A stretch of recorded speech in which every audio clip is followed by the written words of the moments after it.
A few months ago, I thought I was unstoppable working long shifts, picking up extra hours, staying on my feet for 10, sometimes 12 hours a day. I was one of those people who took pride in being the reliable, the one management could always count on when others called out. But all that changed the day I found out. There was a tumor growing in my leg. I still remember that cold January morning when the doctor called me into his office after my scans. His expression was calm, but serious, the kind of look that tells you this isn't going to be a simple conversation. He said, "You have a tumor in your tibia, the main bone in your lower leg. It's not small, and we need to deal with it immediately." For a second, everything around me went quiet. I couldn't process it. A tumor in my leg? I was young, healthy, always on the go. It didn't make sense. He explained how the bone was weakening and could fracture easily if I kept walking and working the way I did.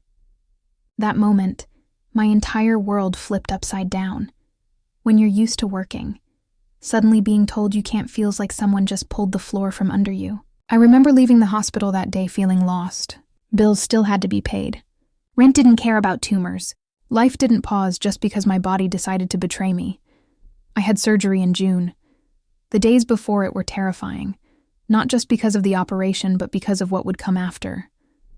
I had never been the type to sit still, but now I had no choice. After surgery, I couldn't even stand without feeling like my leg was made of glass. Every step was a reminder of what I had lost. The pain wasn't just physical, it was emotional too. Watching coworkers go about their lives, seeing people walking around freely, while I was trapped at home, made me feel useless. But I'm stubborn, painfully so. By late August, my doctor cleared me to start walking more. In September, I got the best news I'd heard all year. "You can go back to work, but take it easy. No overexerting. You're still healing." I couldn't wait to get back. I missed my coworkers, my routine, even the customers. I told myself I'd come back stronger than ever. Walking through those automatic doors for the first time after months away felt surreal. Everyone smiled and said, "Welcome back." Well, almost everyone. There was one person who didn't even pretend to care. My shift leader, Jenna.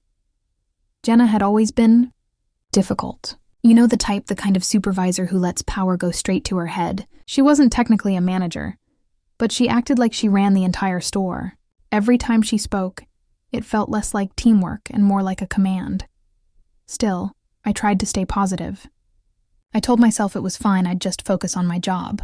At first, things went smoothly. I worked in the curbside shopping department, where we gathered customers' online orders and brought them to their cars. It was busy, but I liked the pace. It made time fly. But then came Sunday, our busiest day of the week. The day everything changed. It started like any other shift. I clocked in early, grabbed my scanner, and started picking orders. The carts piled up fast, gallons of milk, cases of water, dog food, all the heavy stuff, of course. But I didn't mind. I wanted to prove I could handle it. An hour in, I felt a dull ache in my left leg. By the second hour, it was burning.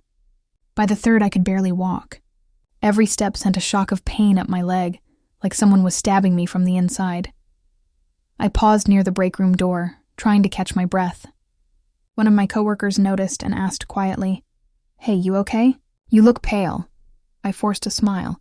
"Yeah, just need to sit down for a minute." But before I could take another step, Jenna appeared out of nowhere. "What are you doing standing there? We've got 6 carryouts waiting," I explained as calmly as I could. My leg's starting to hurt pretty bad. I was wondering if I could take my break a little early, maybe 20 minutes. I just need to rest for a bit before it gets worse. Her face hardened. "We're all in pain. This is a team effort. Unless you've got a doctor's note, you can't take your break early." Her tone dripped with sarcasm. And here's the kicker, I did have a doctor's note. It was on file in the office, signed by the surgeon himself, explaining my recent surgery and the need to rest if pain occurred. I stood there, stunned. I wanted to scream, "Are you kidding me? Do you even hear yourself?" But instead, I bit my tongue. I knew if I snapped, she'd twist it against me. The pain was getting unbearable.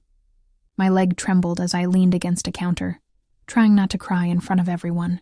5 minutes later, Jenna must have realized I wasn't bluffing because she finally muttered, "Fine, go, 15 minutes. Then get back out here." I nodded, but something inside me cracked. That 15-minute break felt like an eternity. And not in a good way. I sat in the break room, staring at my leg, the swelling, the scar from my surgery, and thought, what am I doing? I had gone through surgery, months of pain, sleepless nights, all just to come back and be treated like this? By someone who didn't even have the decency to show basic empathy? I realized this wasn't just about a break anymore. It was about respect, or rather the lack of it. I dealt with Jenna's attitude before her snide remarks, her power trips, her fake smiles in front of management. But this time, she had crossed a line. I wasn't about to destroy my recovery or my peace for a job that saw me as disposable. When my break ended, I didn't head back to the curbside area.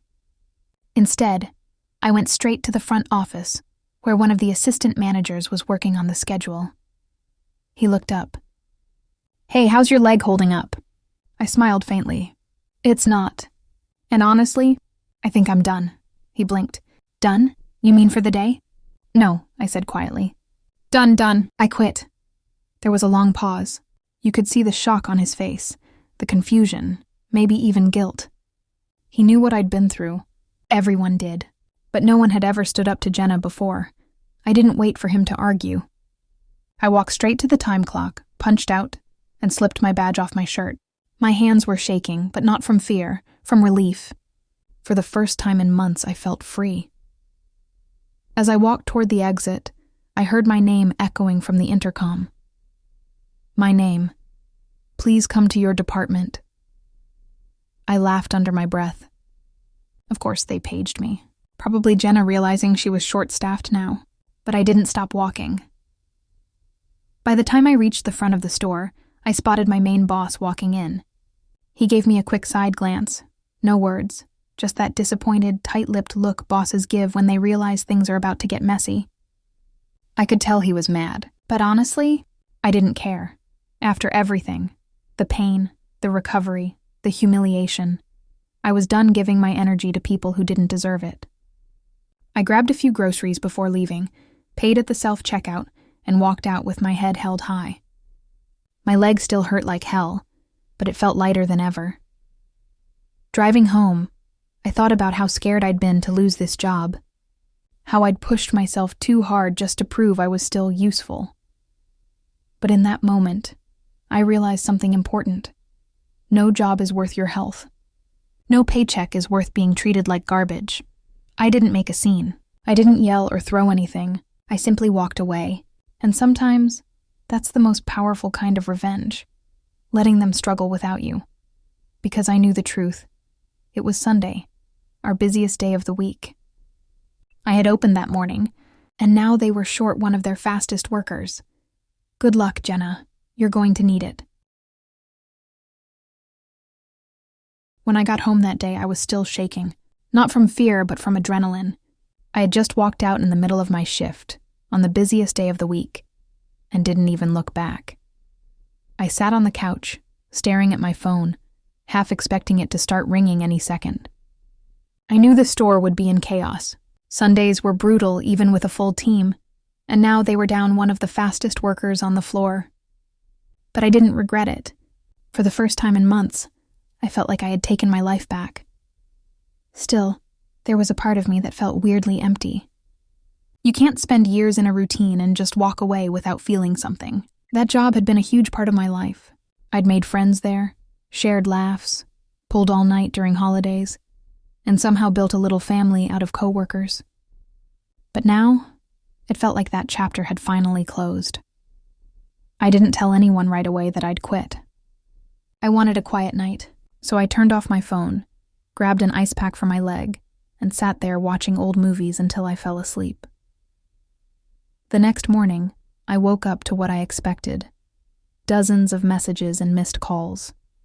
My coworkers were blowing up my phone. "Did you really quit? Jenna is losing it right now." "Dude, the store is chaos. We can't find anything." I laughed out loud reading them. Apparently, as soon as I clocked out, everything fell apart. Orders started piling up. Carryouts were getting delayed. Customers were complaining because groceries weren't being delivered on time. It was a complete disaster. One of my friends, Sarah, sent me a voice note that made my day. She whispered, "So, Jenna's been running around yelling at everyone. She said you abandoned your post, and that management's gonna write you up. Until the store manager told her, "You can't write up someone who quit." She looked so mad. It was glorious, I couldn't help but grin. The woman who told me I couldn't take a break when I was in pain was now drowning in the mess she helped create. Over the next few days, the messages kept coming in. I didn't respond much, just watched the drama unfold from a distance. It felt weirdly satisfying, but it also made me realize how toxic the environment had been. Everyone was walking on eggshells around Jenna. The moment someone spoke up, she'd run to the manager and spin the story her way. Apparently, that tactic didn't work as well once I left. Sarah told me that the assistant manager, the same one I told I was quitting, actually talked to upper management about what happened. He mentioned how I had surgery, had a doctor's note, and was still being treated poorly. It sparked a conversation among the higher-ups. Word spread fast, and before long, everyone knew about the break incident. That week, Jenna's power started slipping. For the first time in a long time, she wasn't barking orders like she owned the place. She was being watched. Management started showing up in her department more often, checking in, asking about her interactions with employees.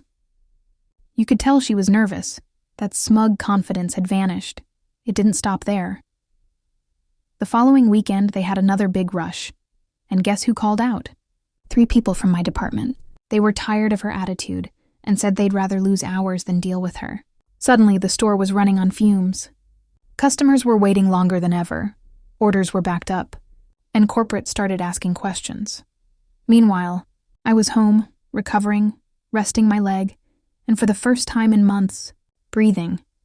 It was strange. I thought I'd feel guilty for leaving them short-handed, but I didn't. Not even a little.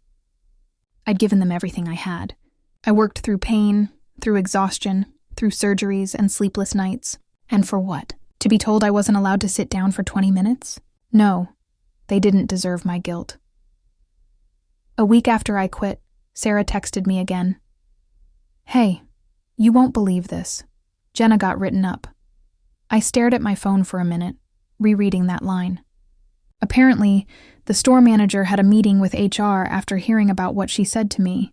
They reviewed the security footage, checked my doctor's note, and decided she'd crossed a line. Her official write-up was for failure to accommodate a medical condition. It went on her record. It wasn't exactly an earth-shattering punishment, but it was something. For once, her actions had real consequences. I won't lie. I felt a little thrill reading that message. Maybe that's petty, but after everything I'd been through, it felt like karma was finally balancing the scales. In the meantime, I started focusing on myself. I went to physical therapy, spent more time with my family, and even started exploring other job options. My leg was still healing, but I could feel strength coming back, not just physically, but mentally too. One afternoon, about 2 weeks after quitting, I got a call from a number I didn't recognize. When I answered, it was my store's general manager. He started the conversation carefully. "Hey, I just wanted to check in. I heard you left suddenly. I'm sorry about how things went down." His tone was softer than I'd expected. I could tell he knew exactly what happened. "I appreciate that," I said. But honestly, I had to. My leg couldn't take it, and I wasn't being treated fairly. There was a pause. Then he sighed. "Yeah, I understand. We've been addressing that situation internally. I just want you to know you were a valued employee, and we're sorry you felt like you couldn't stay." That caught me off guard. It wasn't an apology from Jenna, but it was something close from management, and it felt good to hear. He even offered to rehire me down the line, once things settled down. I thanked him politely, but declined. I had no interest in going back to that environment. The call ended, and I sat there smiling. I realized I didn't need that job anymore. I didn't need to prove my worth to anyone, especially not to people who only saw me as replaceable. But the universe wasn't done yet. Karma had one more twist in store. About 3 weeks after I left, Sarah called me laughing so hard she could barely talk. "You're not going to believe this," she said between giggles. Jenna got demoted. Apparently, corporate had reviewed her performance after multiple complaints surfaced, not just mine. Other employees had finally found the courage to speak up after seeing me leave.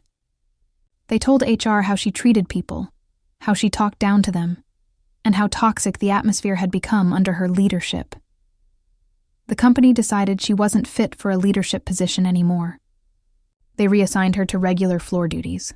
When I heard that, I couldn't help but smile. Not because I hated her, but because it felt like justice. She had made people miserable for years, and now she was finally being held accountable. From what I heard later, she didn't last long after that. A few months later, she quit too. No one was surprised. People like her thrive on control. Once that's gone, they crumble. As for me, life slowly started moving in the right direction. I got a part-time job at a smaller store. Less stress, better people, and a manager who actually cared about their employees. The first week I worked there, my new boss noticed me limping slightly and immediately said, "If you ever need to sit down or rest, please do."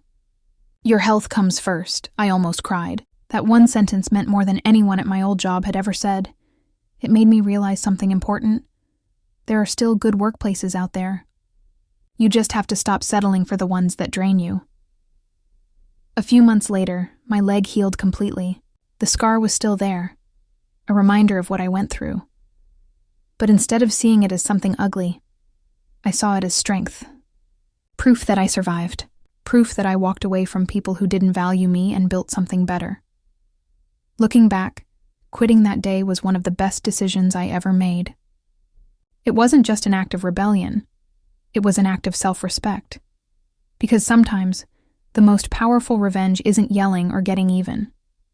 It's standing up, walking away, and letting karma do the rest. And trust me, karma did her job beautifully. To be continued in part 3, where I share how walking away opened unexpected new doors, and how my old workplace came crawling back when they realized what they lost.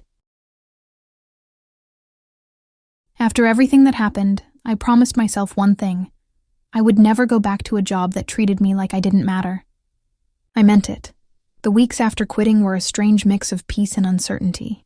On one hand, I finally had time to breathe, to rest, to heal, to just exist without feeling like I was racing against the clock. On the other hand, I was terrified. I didn't have a job, I didn't know what was next, and my savings weren't exactly deep. But for once, the silence didn't scare me. It felt like freedom. I started physical therapy twice a week, focusing on building strength in my left leg. The sessions were tough, but my therapist was patient.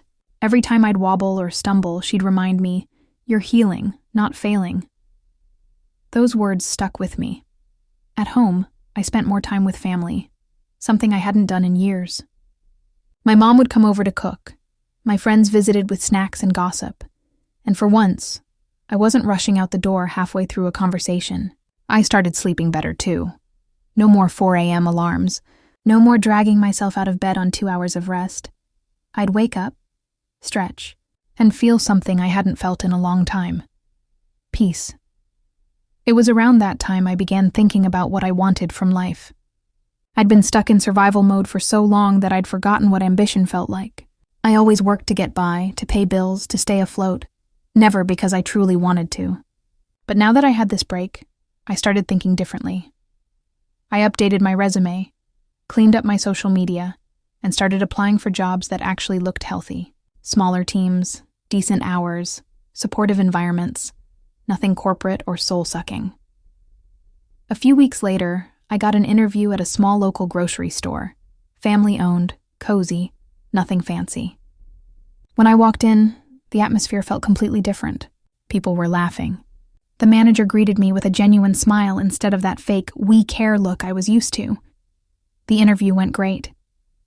They asked about my past experience, my recovery, and when I mentioned what happened at my previous job, the manager frowned and said, "No one should be treated like that.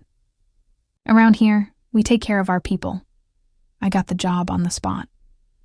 My first day there felt surreal. Everyone introduced themselves. People actually helped each other. When I started limping slightly by the end of my shift, one of my coworkers immediately said, "Hey, go sit down for a minute. I'll handle this order." No attitude, no judgment, just kindness. I remember going home that night with tears in my eyes. Not because I was sad, but because it felt right. I had finally found a place where I could breathe again. Over the next month, things only got better.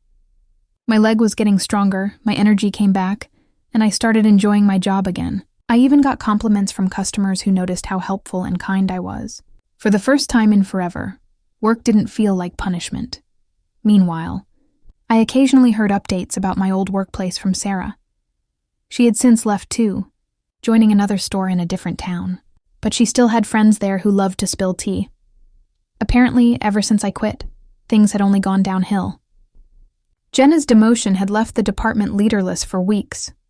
Management tried promoting another person temporarily, but no one wanted the job. It was too stressful. The department fell apart. Orders were constantly delayed, customers complained, and turnover skyrocketed. At one point, the store manager even called a meeting, begging the staff to step up and rebuild team spirit. But no one cared anymore. The good workers had either quit or transferred out.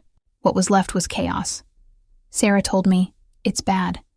Like corporate breathing down their necks bad." They lost half their team in a month. I couldn't believe it. I mean, part of me could, because I'd seen the warning signs for years. But hearing how bad it got so quickly, that was karma working overtime. About 2 months after I left, I got an unexpected email. It was from my old store's assistant manager, the same one who had looked so shocked when I quit. The subject line read, "Would you be open to returning?" I laughed, out loud. The email was polite, saying how much they missed my work ethic and dependability, and how things had changed significantly since I left. Apparently, they were rebuilding the curbside team and needed experienced workers. I sat there for a minute, rereading it, half amused and half irritated. 2 months ago, they didn't care if I was in pain. Now, they were desperate. I drafted a reply but didn't send it right away. I wanted to make sure I wasn't responding out of spite. After all, I was in a good place now, happy, respected, healing. Why even bother engaging? But then I remembered all those nights I went home crying in pain. All those times I was ignored, dismissed, or told to tough it out. I thought about the way Jenna had looked at me that day, like my pain was an inconvenience. So I finally typed out my response. It was simple. "Thank you for reaching out, but I'm doing great where I am now. I hope things are improving over there. Take care." I hit send, closed my laptop, and smiled. It felt like closure. The kind that doesn't need revenge, doesn't need yelling, just quiet satisfaction. I later found out from Sarah that my email had actually made the rounds at my old store. The assistant manager apparently told people, she said no, and honestly, I don't blame her. Even he knew they'd messed up. From that moment on, I stopped thinking about that place altogether. It was no longer part of my story, just a lesson I'd learned. But life has a funny way of rewarding you once you let go of what's hurting you. At my new job, things were going so well that my manager asked if I'd be interested in training for a leadership position. I hesitated at first. I wasn't sure I wanted that kind of responsibility again, but this time it felt different. It wasn't about control or power. It was about trust. She said, "You've got a calm way with people. That's what good leadership is. Not bossing people around, but helping them succeed." That hit me hard, because I knew exactly what bad leadership looked like. I'd lived it, so I accepted. I started shadowing her, learning scheduling, inventory management, and conflict resolution. Within a few weeks, I was helping train new hires, and I made sure to treat them the way I wished Jenna had treated me. If someone needed a break early, I let them take it. If someone looked exhausted, I sent them to grab water. If someone messed up, I helped them fix it without making them feel small. One of the new hires, a young girl who reminded me of myself a few years ago, once said, "You're the nicest supervisor I've ever had." I smiled and said, "Thanks. I learned from the worst." She laughed, but she didn't know how true that was. As months passed, I started feeling truly proud again, not just of surviving, but of growing. I wasn't that scared, overworked employee anymore. I was someone who had been broken down, rebuilt, and came back stronger. Every now and then, I'd run into old coworkers from the other store. They'd tell me how different I looked. Calmer, happier, lighter. One of them even said, "You're glowing. Quitting really did you good." And it had. I learned that walking away from a toxic environment isn't failure, it's courage. It's choosing peace over pain and self-respect over fear, because no matter how much a job pays, it's never worth your health, your dignity, or your happiness. The scar on my leg still catches my eye sometimes. It's a reminder of everything I went through: the pain, the surgery, the humiliation, the anger. But it's also a reminder of how far I've come. I didn't just heal from surgery. I healed from a place that tried to break me. Months later, on a quiet Sunday morning, exactly 1 year after the day I quit, I sat in my car before heading into work. I looked down at my leg, smiled, and whispered to myself, "You did it." Because I had. And as for my old store, last I heard, they're still struggling to keep people. Turns out, when you treat good workers badly, they don't come back. That's the kind of lesson that no amount of corporate meetings can fix. And deep down, I hope Jenna thinks about that every time she clocks in somewhere new, because she taught me the most valuable lesson of all. Never let anyone convince you that your pain isn't real. Nearly a year had passed since I walked out of that store, the day I quit in the middle of my shift on our busiest day. It felt like a lifetime ago now. My leg had healed, my life had changed, and most importantly, I had changed. My days were no longer filled with dread or pain. I loved my new job. I had become a shift lead myself, and I was surrounded by coworkers who respected and supported one another. It felt like I had finally found balance, something I never thought I'd get back when I was limping through those long, exhausting shifts months ago. One quiet afternoon, I was sitting in the break room, sipping my coffee and scrolling through my phone when a notification popped up. It was a message request from an unfamiliar name, Jenna. My heart skipped. For a second, I thought my mind was playing tricks on me. Jenna? The same shift leader who told me I couldn't take an early break even though I could barely walk? The one who made me cry out of frustration more times than I could count? Curiosity got the better of me. I opened it. Her message was short at first.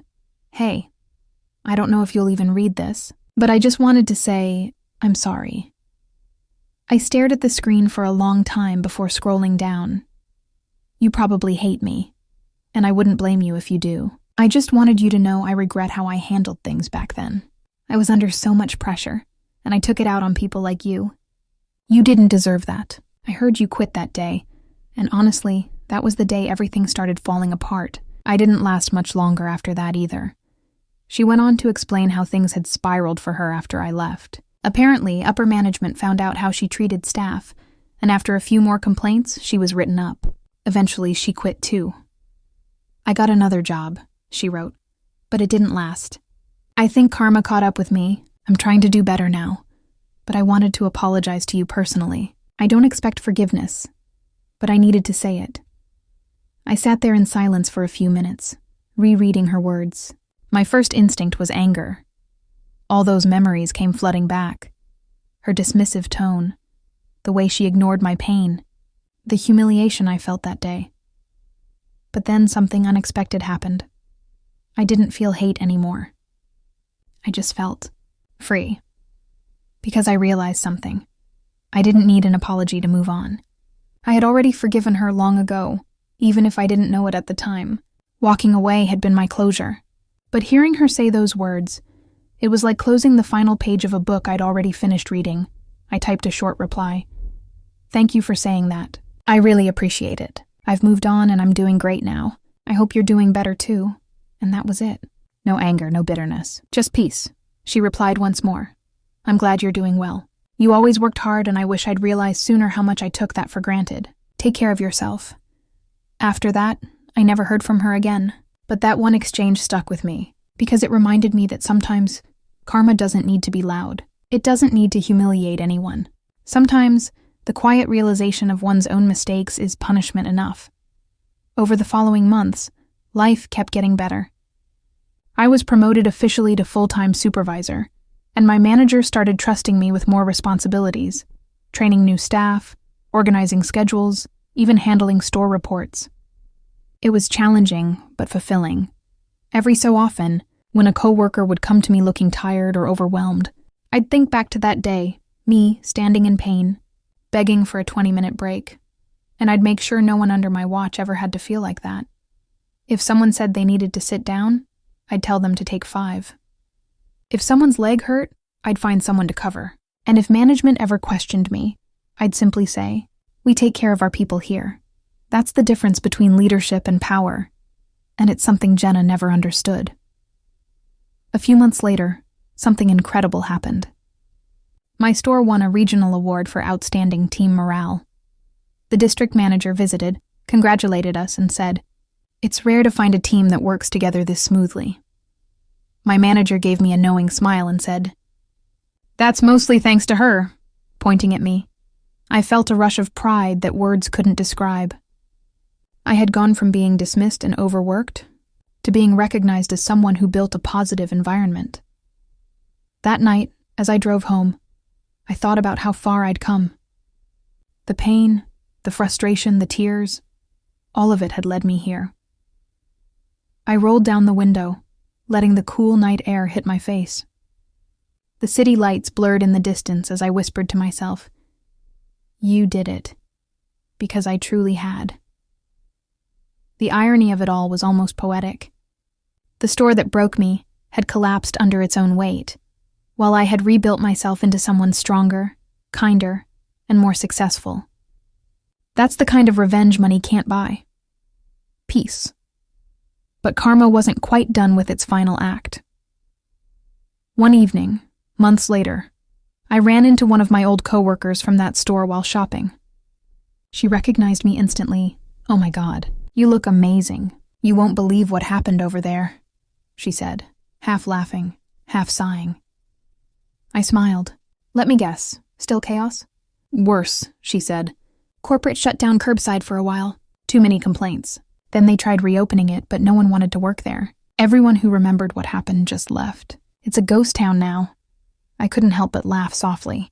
"Wow, that's sad but not surprising," she nodded. "Yeah. You were one of the best workers we had. When you quit, it kind of opened everyone's eyes. People realized they didn't have to take that treatment. A bunch of folks quit soon after you did. That hit me hard. I never realized my quiet act of walking out had sparked something bigger. Maybe I wasn't just taking a stand for myself. Maybe I'd unknowingly given others the courage to do the same. It was like a ripple effect. One person's stand can inspire another's, until change finally happens. When I got back to my car, I sat there for a while, thinking about that. All the anger I'd once felt had long since faded, replaced by something far more powerful: gratitude. Because if I hadn't gone through that pain, I never would have grown this much. I never would have found my voice. I never would have learned how strong I really was. Sometimes life breaks you just enough to rebuild you into who you were always meant to be. As I watched the sunset that evening, painting the sky in shades of gold and orange, I realized something simple yet profound. Revenge doesn't always have to be cruel. Sometimes the best revenge is walking away, healing, and thriving so much that the people who doubted you can't even look you in the eye. And in that moment, I felt it completely. Peace, pride, and closure all wrapped into one. Because my story didn't end the day I quit. It started that day. I went from being dismissed as weak to standing tall on my own. From begging for a break to taking control of my life. From being treated like I didn't matter to leading a team that respects me. That's not just petty revenge. That's poetic justice. So if you're ever stuck in a place that doesn't value you, remember this. You are allowed to walk away. You are allowed to choose peace over pressure, healing over hustle, and respect over routine. You don't owe anyone your pain just to prove your worth. Sometimes the loudest message you can send is your silence as you walk away, and that's exactly what I did. And I've never looked back since.